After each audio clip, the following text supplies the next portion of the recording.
ازيكم عاملين ايه؟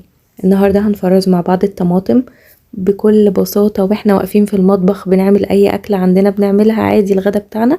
هنجيب شوية طماطم ونفرزهم، مش هنحس باي مجهود اضافي ولا ان احنا تعبنا ولا اي حاجة، بطريقة بسيطة جدا جدا جدا. وفعلا انا لما بعمل الطريقة دي ما بحتاجش خالص اشتري اكياس او علب الصلصة الجاهزة لانها على طول عندي. بصراحة طريقة حلوة قوي، يلا نشوفها مع بعض. هنجيب كمية الطماطم اللي احنا عايزينها. انا دي تقريبا معايا 6 كيلو ونص. غسلتهم كويس وقطعتهم نصين كده وحطيتهم في حلة كبيرة، وحطيت عليهم نص كوباية مية بس، وولعت عليهم النار وسبتهم بقى لحد ما الطماطم تستوي مع نفسها خالص براحتها خالص. اعملوها وانتوا بتعملوا الاكل كده جنب اي اكل، مش هتحسوا ان انتوا عملتوا اي مجهود زيادة. ده شكلها كده وهي بتستوي على النار. انا سايباها كل بس 5 دقايق كده ولا حاجة، بديها تقليبة كده. كان عدى عليها تقريبا تلت ساعة، وحطيت عليها شوية بنجر كانوا عندي في الفريزر.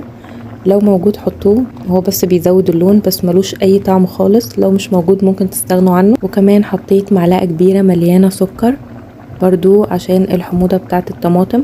وبس كده، وسيبوها لحد ما تلاقوا حجمها قل. يعني انا تقريبا سبتها من ساعة الا ربع ساعة بس كده، وطفيت عليها النار وبسيبها لما تبرد خالص.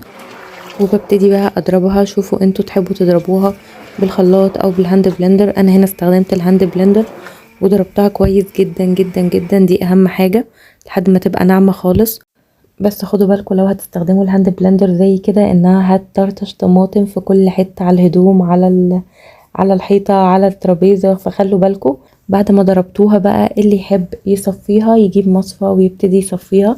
انا هنا ما عملتش كده، لكن السنة اللي فاتت انا كنت مصفيها، لكن قلت اجربها المرة دي وهي مش متصفية. وبصراحة حسيتها حلوة ومش فارقة. انا ما حسيتش ابدا ببذر او بقشر فيها في الاكل لما استخدمتها، بالعكس دي كانت اتقل كمان. فاللي يحب يصفيها يصفيها، واللي ما يحبش يبتدي بقى يجيب الاكياس اللي هنحط فيها الطماطم ويحط الكمية اللي بيحتاجها على حسب كل اكلة. انا هنا استخدمت معلقة او معلقة ونص من الكبار دول بتاعة الشوربة. في اكياس حطيت فيها معلقة ونص، وفي اكياس حطيت فيها معلقتين، وخلاص تقريبا عملوا معايا 12 كيس. شايفين اهدي الكمية كلها، كمية كبيرة على فكرة، يعني تقضي كتير قوي. وتقدروا كل ما تنزلوا وتلاقوا سعر الطماطم حلو تجيبوا حبة وتعملوهم كده، ما بياخدوش اي مجهود خالص جنب وانتي واقفة في المطبخ كده اتسلي فيهم. وكمان عايزه اقول لكم بلاش تكعبروا الكيس كده في الفريزر وتحطوه، لانه هياخد معاكم وقت كبير قوي يسيح، وخصوصا في الشتاء. افردوا كده الكيس على صينيه ودخلوه الفريزر مفروض كده طبقه رفيعه. جربوها ومتنسوش تقولوا لي رايكم، وتشوفوا باقي الفيديوهات اللي عملناها مع بعض، وتشتركوا في القناه وتعملوا لايك للفيديو لو عجبكم. وبألف هنا عليكم.